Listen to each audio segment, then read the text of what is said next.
All right, here we go again. I messaged a guy last night. He posted a Yamaha Raptor 50 for sale for $350, which is really low. It looks complete, says it just needs a tune-up. And, I mean, it looks really nice in the photos. And when I messaged him, all he responded with was, call me.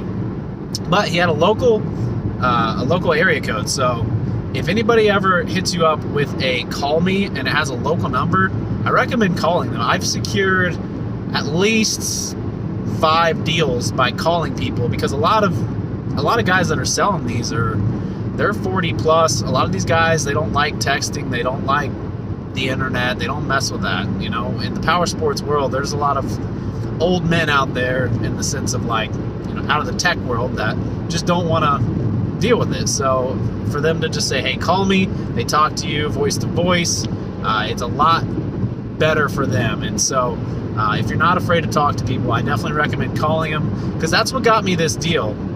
Basically, he's like, hey, I have 100 messages. It was like after an hour of posting, because it was so cheap.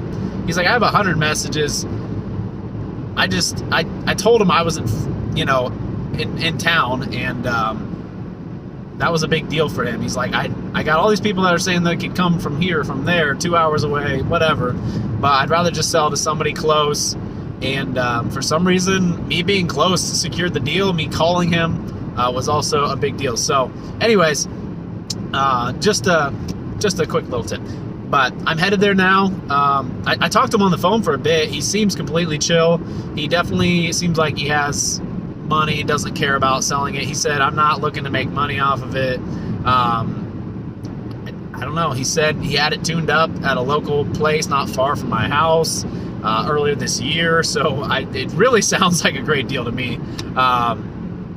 Yeah, I'm definitely getting this one if it is what it looks like. Now, what's even funnier is 350 is a good deal. For what it is. These sell for anywhere 1,000 to 1,300 in good shape if they're the 4-stroke newer versions of the Yamahas. And what's funny is he's like, hey, the battery's dead, so I'm only gonna charge you 300. So he dropped the price before I even got there. So I'm pretty stoked. It's pretty common you have to buy a battery for a lot of these anyways. So yeah, I'm gonna go check it out. If I get it, I guess I'll see you in a second. Deal secured. I got it there on the back of my Kia Soul in the trailer. So yeah, pretty straight and simple. I hooked up my jumper and it turned right over. It didn't fire up, but I felt it had compression for sure. So I gladly paid the $300. So I was talking to the guy, and he said, first off, he was so new to Marketplace that he didn't know how to mark it as sold, and he was just his phone was getting spammed with messages, like nonstop, because it was a good deal. And he said somehow people were managing to get his phone number and were calling him. He said he had 3 or 4 phone calls this morning, and he's like, hello? And there was people trying to buy his Raptor, which is nuts. That means people were somehow looking up his name and like finding his business. It was weird, dude. But that's what he said. So either way, we got it, $300, and I'm pretty sure this is gonna be like the easiest flip ever. It is missing one extra piece, the entire like mud plastic piece on the bottom of the left footrest. But other than that, everything is as expected, and I'm excited. So $300, let's get this thing home and check it out.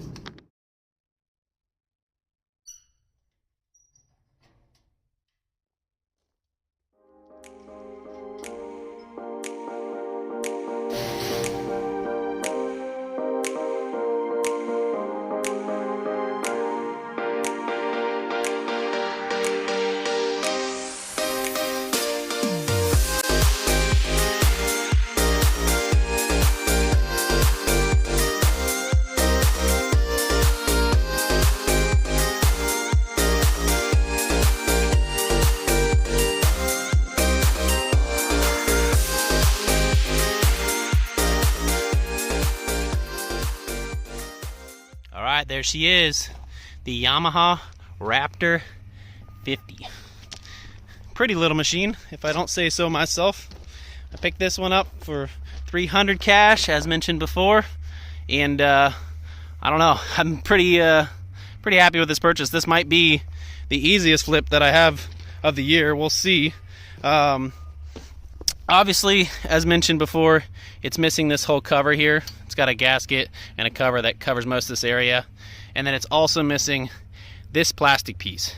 And after a little more time, I looked it up. This piece is like $80. I don't know why, but this one's more expensive than the other side. I don't know if this breaks more than the other or what, but so yeah, that one's like 80 bucks. This cover I think is 20 or 30, and then this gasket's like 10 bucks. So aesthetically, I think that's about all we need. Also, it does have a crack here, but I'm probably just gonna plaster weld that. But there she is, 50cc in all its raw power, looking mighty fine. The tires and rims are pretty nice. This is the next day, and I have not seen any air come out of these yet. There's not a ton of traction, but yeah, for a little 50cc, they're holding up nice. Let's see, the brakes both work. Yeah, that one works, and that one works. So doesn't need any brake work. Let's see under here. Let's pop off the seat real quick. Seat's in good shape. And here's the dead battery that he gave me, and he took $50 off because it was dead. So I'm pretty sure everything's here. I jumped it when I was there, like I said, and she turned over just fine. She felt like she had compression. Could feel it coming out here. So I'm pretty sure it's going to be the easiest flip yet. So cute little engines, man. They're so easy to work on. I will say, I've only had a KFX 50, and I like this setup better. So on the KFXs, they go backwards into an air box that's right here. So it's a little tight and not as easy to get access to your carburetor. And the air box on these 50s actually goes up into here and draws air through this. So that's different. The Yamahas, their air filters here, whereas the Kawasaki's, their air filters in this box here. So a little bit different, but I think I'm a fan of this design better. I will also say that the choke system on this one is much better. On the Kawasaki's, they have this electric choke thing where it senses when it's warm and it closes its choke.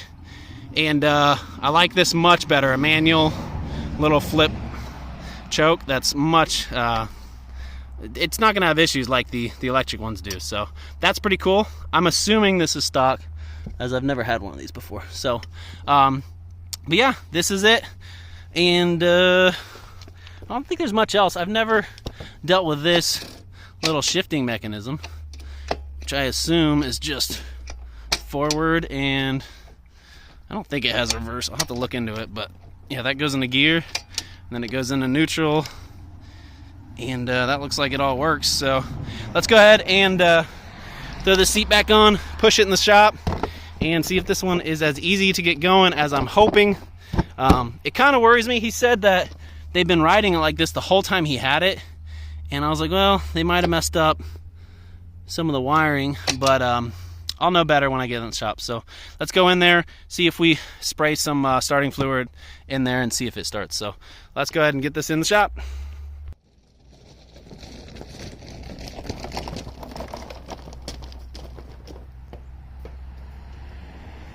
All right, we got our inside here. I think the first thing I'm gonna do is I'm gonna take this out and throw in a different battery real quick. That way it makes testing way easier and I don't have to jump it every time. So let's do that. There we go. All right, I just threw in a bigger battery for the time being just to test it out. So let's go ahead and turn the key on, and there we go. She turns over just fine. Let's go ahead and check oil real quick. See where that is.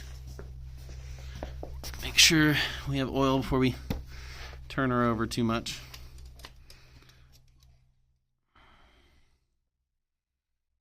Okay, yeah, there's definitely oil in there, so that should be good. Next, I think we're going to get in the air box. We did turn this over when I was here. It wouldn't spit or sputter, so I'm going to take a look in here and probably spray some starting fluid real quick. And if that doesn't work, then we'll check spark and everything. So I got to take these off.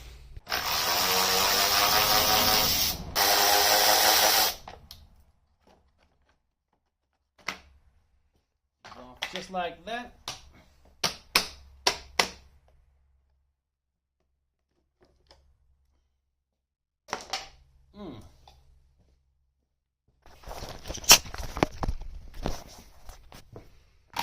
That's pretty. It's a lot of those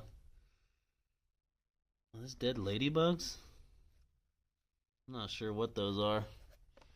That sucker's filthy.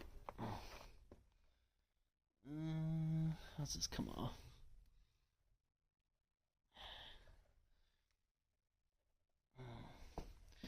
Am I missing something here? It holds his bottom part on.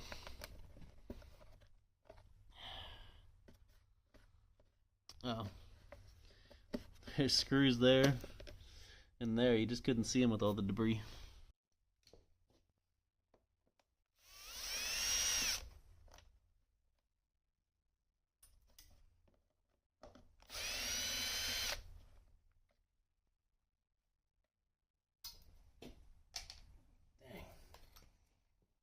This foam is just destroyed. I think there was a filter here at one point.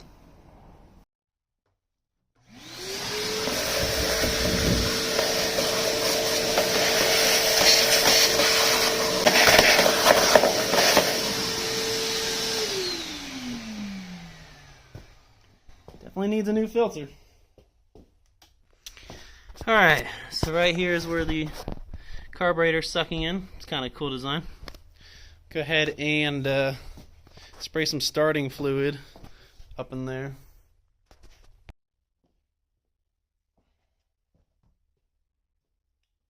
Okay. Go ahead and try max choke first.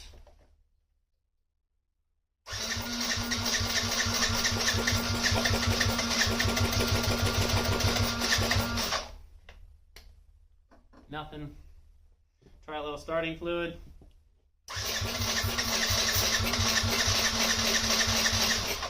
Not a pop. So my best bet is there's no spark. Alright, well she didn't pop off at all, so we're gonna do the spark plug test here and see if it's got any spark. My best bet is that it's got nothing, because we should have got at least something there.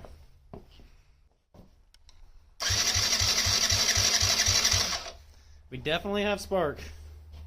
That's good.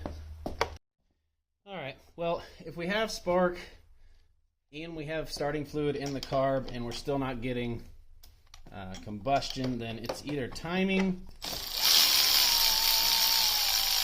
or an incredibly fouled spark plug. That's interesting. It's definitely wet, which means fuel's definitely getting to it, so I don't think it's a fuel delivery issue. It looks like it's been running very rich. So we'll go ahead and replace that. I gotta run a Napa to pick that up, so I will be right back. Okay, they had it.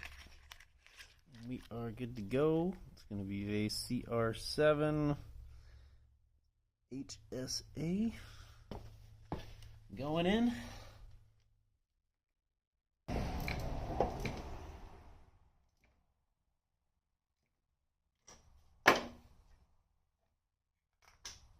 Alright, see what happens.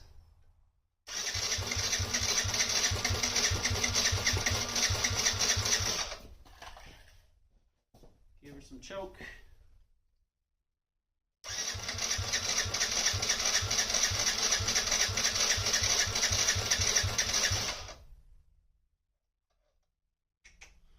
Nothing. Alright, well, we have spark. We have a good spark plug. And we have fuel in there, I'm pretty sure, with how wet the plug was. So I think I'm going to check compression real quick.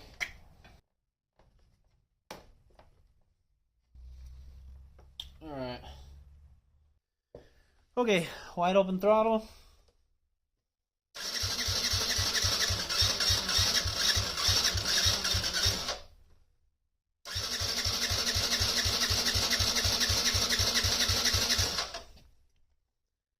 Looks like 100, maybe 100 and yeah, it's like 102.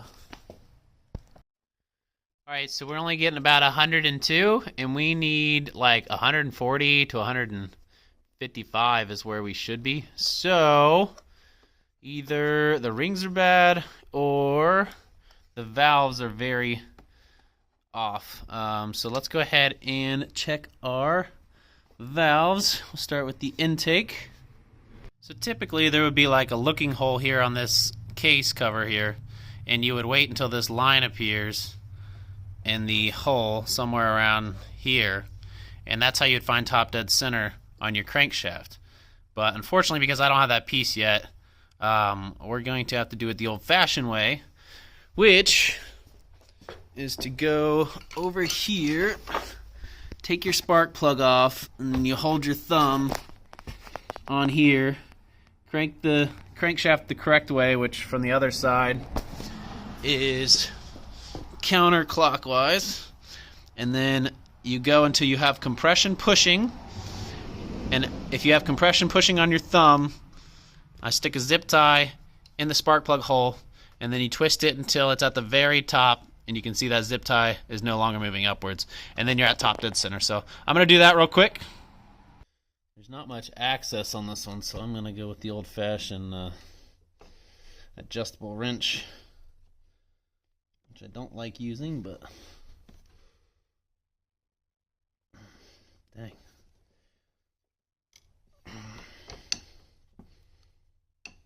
Yeah, there's not much to grab here, because it hits. I'm having issues hitting that pipe. Might have to take off the intake here to get better access to the valve covers, because I can't fit my dang wrench in here. Darn it. Well, because I don't have the right tool to get this off, I'm going to have to take the gas tank off, which kind of sucks.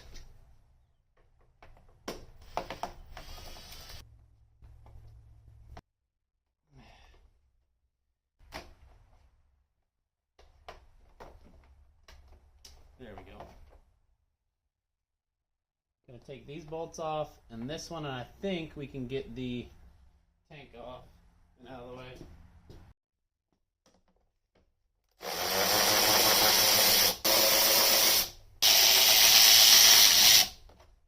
Okay, I think I got all the bolts off. The ignition's still hooked up, and a lot of the lights are, but I really just need access to the gas tank bolt here. I think we'll be good. So I'd rather take off the tank and not take all these connections off if I don't have to.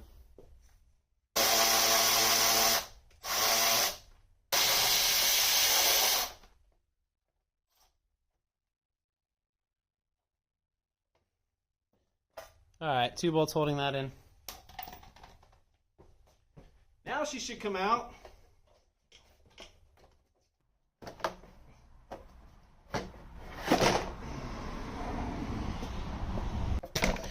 Alright, so now I have access to these bolts here to disconnect the intake to the carb. Alright, let's pop these intake bolts off.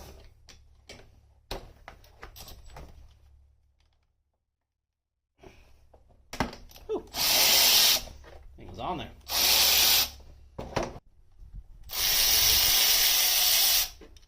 Here we go. Alright, now we can take the intake cap off. Much easier with the right tool. Just like that.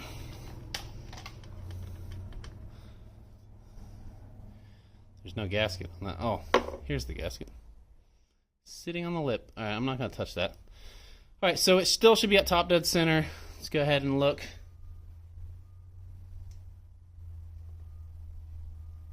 Doesn't feel crazy excessive. All right, now we got access to our timing chain.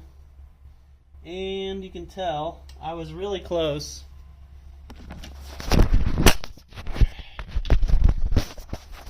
So top dead center would be this line lined up with this dot, and I was super close. I think it could use a tiny bit of adjustment. Right there.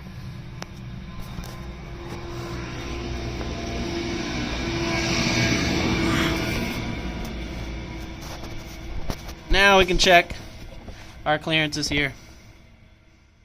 Okay, intake looks like it's supposed to be anywhere from 2 to 4 thousandths of an inch. Oh, this is gonna be hard to do.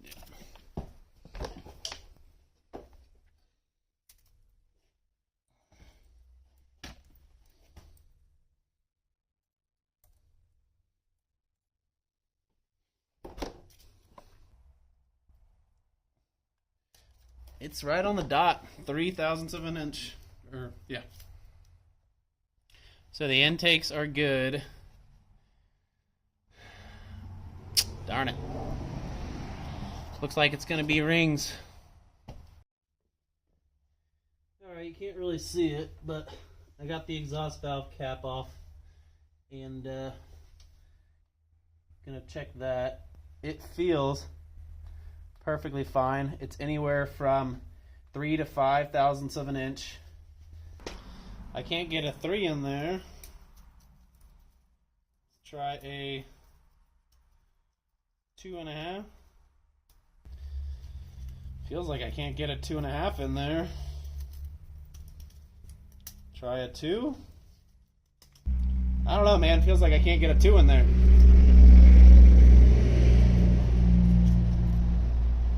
Maybe I'm doing it wrong, but I'm gonna try a 1.5. Well, I cannot get my 1.5 thousandths of an inch in there. So I'm thinking that the exhaust valve is too tight. Obviously, it's supposed to be anywhere from 3 to 5, and I can't even get 1.5 in there. So let's go ahead and loosen that up. All right, so I got the exhaust valve down to a 4 thousandths of an inch. I can't fit my 5 in there, so that should be just about perfect.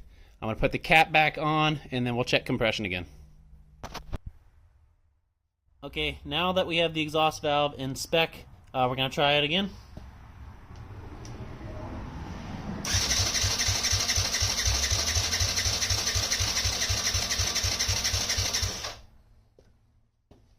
Didn't make any difference. Alright, I put some seafoam down there, and it went up to like 110. So I'm thinking it's very likely that the rings need replaced. Alright, so at this point, we've completely checked the valve clearances, and they look good. We got timing is in line, so everything looks good there. So at this point, yeah, pretty sure it's going to be rings. We're going to go ahead and take the head off. So let's go. Alright, so from everything I can tell online, it's literally just these 4 head bolts, these 4 top ones, and then you got to take this guy off first. Take your cam gear off so that I can slide out. And there's a few small little bolts here, and I'm not sure if there's another one, but that's about it. So we'll just remove these 4. We'll pop this bolt out, and then we'll take this head off. Let's pop the cam gear off. Just get it on there and hold this. Just like that. And it's just a washer and a bolt.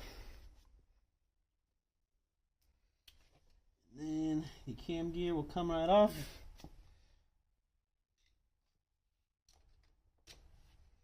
Need a little pick. Or something like this will work.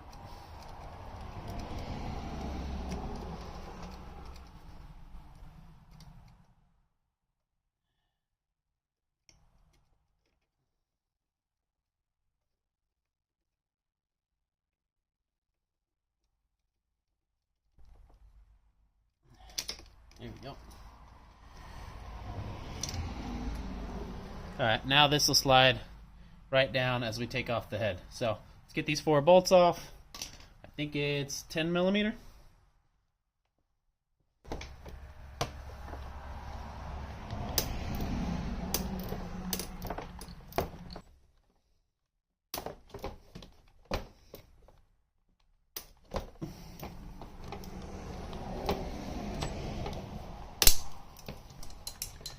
And I broke the choke on my carburetor. Cool.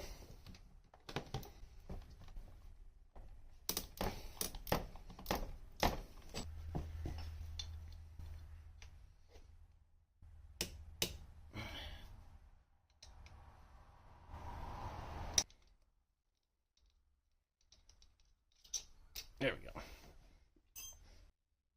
And then there's another one right here. That's a little bit harder to get to, but still not bad. I mean, 6 bolts to get an entire head off is kind of wild. I guess we took the cam one off, so 7, but you could literally take off 6 nuts and bolts, pull the head off. It's so easy. Oh, I wish they were all this easy. Alright, there we go. Now,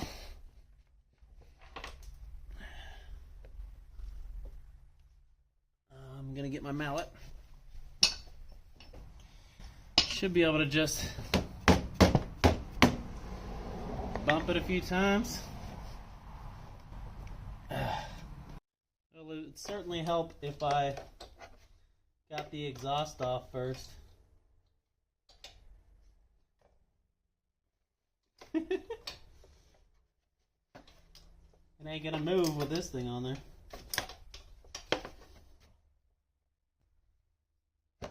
There's one.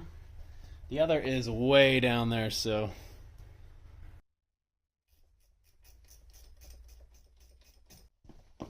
To fully get the exhaust off, I'm gonna have to remove the exhaust bolts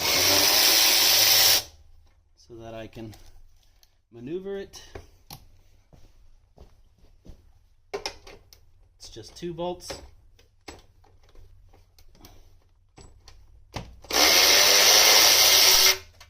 And just like that, we're good. Alright, now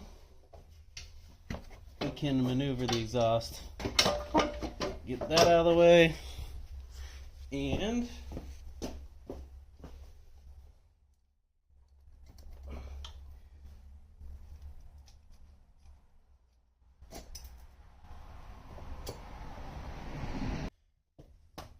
alright, so I'm just trying to get this off. The timing gear in here is getting caught up, so I might need to strategize the timing gear a little better.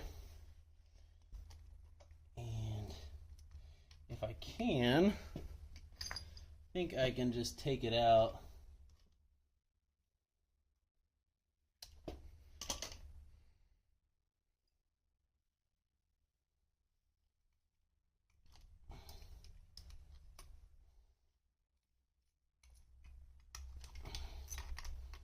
There we go.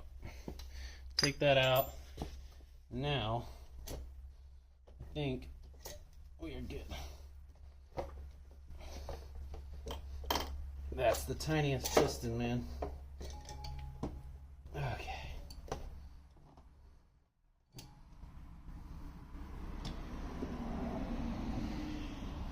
Looks like we're going out the other side.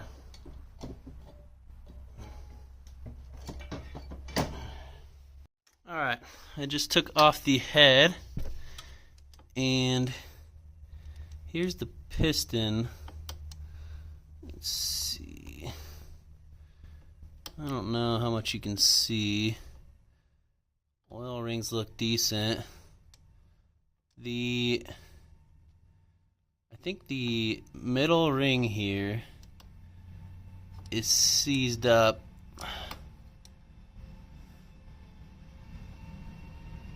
I don't think I can move it.